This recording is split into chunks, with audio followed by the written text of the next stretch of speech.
राम की वापसी और विलाप। मारीच का वध करके राम आश्रम की ओर लौट रहे थे तो पीछे से एक मादा सियार ने बड़े कठोर स्वर में चित्कार किया। वन के मृग एवं पक्षी उनके बाई ओर चलने और उड़ने लगे।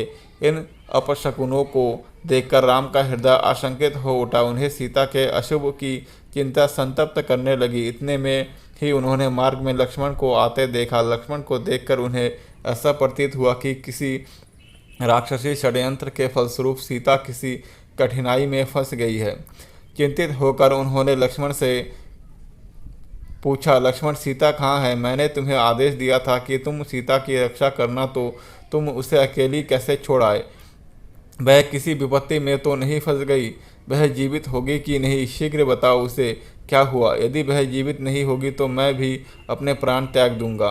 कहीं ऐसा तो नहीं है कि उस मायावी राक्षस ने हाँ लक्ष्मण कहकर तुम्हें भी भ्रम में डाल दिया है और तुम सीता को अकेली छोड़कर यहाँ दौड़ आए हो, अथवा सीता ने ही भ्रमित होकर तुम्हें यहाँ आने को विवश कर किया हो। ऐसा प्रतीत होता है कि राक्षसों ने अपने प्रतिशोध लेने के लिए इन्हें चाल चली है और तुम इसमें फंस गए हो। खर और दूषण की मृत्यु का बदला लेने के लिए उन्होंने सीता का वध कर डाला होगा। राम के इन वचनों से व्यथित लक्ष्मण बोले, भैया मैं उन्हें स्वयं अपनी इच्छा से छोड़कर नहीं आया हूँ। मैंने उन्हें अनेक प्रकार से समझाया किंतु वे चेतना मोह से ग्रसित होकर मुझसे कहने लगी कि तुम्हारे मन में पापपूर्ण भाव भरा हुआ है। तुम अपने भाई के दुश्मन हो और उनकी मृत्यु के पश्चात मुझे प्राप्त करना चाहते हो। उनके इस प्रकार से कहने पर मैं रोष से भर उठा और आश्रम से निकल आया। इस प्रकार से उन्होंने ही कठोर वचन कहकर मुझे यहाँ आने के लिए विवश कर दिया। लक्ष्मण के वचनों को सुनकर राम ने कहा, सौम्य तुम सीता को छोड़कर चले आए, यह तुमने अच्छा नहीं किया। सीता तो क्रोध में विक्षिप्त हो रही थी और क्रोध में भरी हुई नारी के मुख से कठोर वचन निकलना आश्चर्य की बात नहीं है, किंतु तुम तो समझदार हो। मेरे आदेश की अवहेलना करना, तुम्हारा इस प्रकार से चले आना अनुचित है। चिंतित राम और लक्ष्मण जब अपने आश्रम पहुँचे तो उन्हें सीता कहीं दिखाई नहीं दी। उन्होंने समस्त पर्णशालाओं को देख डाला किंतु वे सभी सूनी मिली, जैसी हेमंत ऋतु के हिम से ध्वस्त होकर कमलिनी श्रीहीन हो जाती है।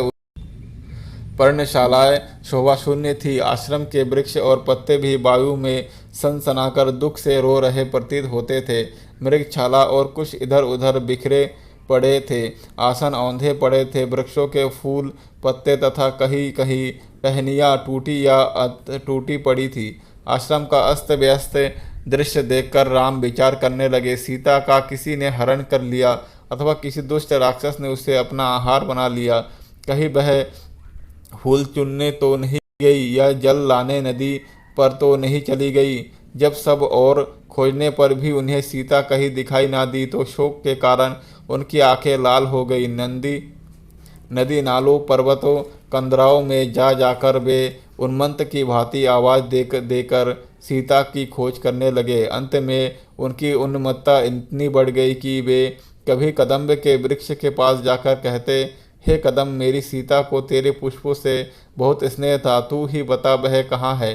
कभी बिल्व के पास जाकर उससे पूछते, हे बिल्व बिटप, क्या तुमने पीत वस्त्र धारिणी सीता को कहीं देखा है? इस प्रकार वे कभी किसी वृक्ष से, कभी किसी लता से और कभी पुष्पों समूह से सीता का पता पूछते। कभी अशोक वृक्ष के पास जाकर कहते, अरे अशोक बिटप, तेरा तो नाम ही अशोक है, फिर तू सीता से मेरी भेंट करा कर मेरे शोक का हरण क्यों नहीं करता? फिर ताड़ के वृक्ष से कहते, तू तो सब वृक्षों से ऊंचा है, तू दूर दूर की वस्तुएं देख सकता है, देख कर बता क्या मुझे सीता कहीं दिखाई दे रही है? चुपचाप खड़ा ना रहे, यदि तू देखना चाहेगा तो मुझे वह अवश्य दिखाई देगा। इस प्रकार नाना प्रकार के वृक्ष से पूछ कर रामचंद्र विलाप करने लगे, हे प्राण बल्लभ, हे जानकी, तू कहाँ छिप गई? यदि तू वृक्षों की ओट में छिप कर हंसी कर रही है तो मैं तुझसे प्रार्थना करता हूँ, तू प्रकट हो जा। देख मैं तेरे बिना कितना व्याकुल हो रहा हूँ। अब बहुत हंसी हो चुकी है, मैं हार मानता हूँ। मैं तुझे नहीं ढूंढ पा रहा हूँ, या तू सचमुच मुझसे रूठ गई है? हाँ सीते, बोल, जल्दी बोल, तू कहाँ है? इधर देख, तेरे साथ खेलने वाले मृग शावक भी तेरे वियोग में अश्रु बहा रहे हैं। सीते, तेरे बिना मैं जीवित नहीं रह सकता। मैं चाहता हूँ अभी तेरे वियोग में अपने प्राण त्याग दूँ, किंतु पिता की आज्ञा से विवश हूँ।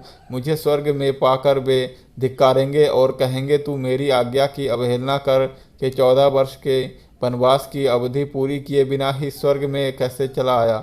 हाँ, मैं कितना अभागा हूँ जो तुम्हारे विरह में मर भी नहीं सकता।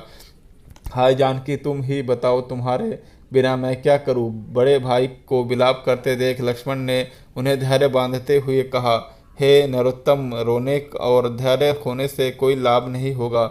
आइए आश्रम से बाहर चलकर गिरी कंदराओं में भाभी की खोज करें।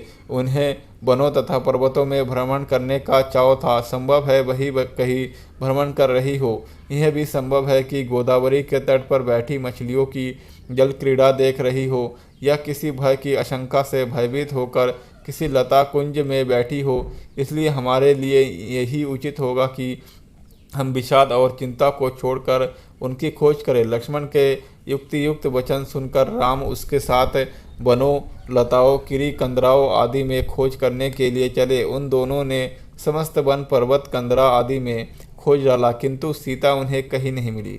अंत में राम निराश होकर बोले, सौमित्र, यहाँ तो कोई ऐसा स्थान शेष नहीं बचा जहाँ हमने जानकी की खोज ना की हो, परंतु हमें सर्वत्र निराशा ही हाथ लगी। अब ऐसा प्रतीत होता है कि मेरी सीता मुझे कभी नहीं मिलेगी। मैं वनवास की अवधि बिताकर जब अयोध्या लौटूंगा और माता कौशल्या पूछेगी कि सीता कहाँ है, तो मैं उन्हें क्या उत्तर दूंगा? मिथिलापति जनक को क्या मुंह दिखाऊंगा? वे जोर जोर से विलाप करने लगे, हे सीते, मैं तुम्हें कहाँ ढूंढूं? हे वनों के मृगों, क्या तुमने कहीं मृगनयनी सीता को देखा है? वनों की कोकिलों, क्या तुमने कहीं कोकिल कांठिनी जानकी को देखा है? कोई तो कुछ बताओ, क्या सभी मेरे लिए निर्मोही हो गए हो? कोई नहीं बोलता, कोई नहीं बताता, कोई भी मुझसे बात करना नहीं चाहता। मैं कायर हूँ जो अपनी भार्या की रक्षा ना कर सका। थोड़ी देर मौन रहने के पश्चात वे फिर लक्ष्मण से बोले, हे सौमित्र, अब सीता के बिना मैं किसी को मुख दिखाने के लायक नहीं रहा। अवधि पूर्ण होने पर भी अयोध्या नहीं जाऊंगा। तुम अब अयोध्या लौट जाओ। भरत से यह कह देना, अब तुम ही अयोध्या का राज्य संभालो, मैं कभी नहीं लौटूंगा। माता कौशल्या से कहना कि किस प्रकार सीता का अपहरण हो गया और उसकी विरह व्यथा को ना सह सकने के कारण राम ने आत्महत्या कर ली। अब तुम्हारे जाते ही मैं प्राण त्याग दूंगा। मैं इस संसार में सबसे बड़ा पापी हूँ, इसलिए तो मुझे एक के पश्चात एक अनेक दुख मिलते चले जा रहे हैं। पहले पिताजी का स्वर्गवास हुआ और अब सीता भी मुझे छोड़कर जाने कहाँ चली गई। घर बार और संबंधी तो पहले ही छूट गए थे। मुझे रह रहकर यह ध्यान आता है कि सीता राक्षसों के चुंगल में फंस गई है। वह भी रो रो कर अपने प्राण विसर्जित कर रही होगी। तुम कहते हो कि वन में या गोदावरी के तट पर गई होगी। ये सब मुझे बहलाने की बातें हैं। जो वनवास की इतनी लंबी अवधि में एक बार भी आश्रम से अकेली बाहर नहीं निकली, वह आज ही कैसे जा सकती है? अवश्य ही राक्षसों ने उनका अपहरण कर लिया है अथवा उसे अपना आहार बना लिया है। इन वृक्ष, पशुओं आदि से इतना समीप्य होते हुए भी कोई मुझे सीता का पता नहीं बताता। हाँ सीते, हाँ प्राण बल्लभे, तू ही बता, मैं तुझे कहाँ ढूंढूं, कहाँ जाकर खोजूं? दोस्तों, अगर वीडियो अच्छी लगी है तो वीडियो को लाइक और चैनल को सब्सक्राइब करें, और ऐसी ही राम कथा सुनने के लिए हमारे चैनल पर जाए। आपको क्रमबद्ध तरीके से राम कथा की वीडियोज़ मिलेंगी।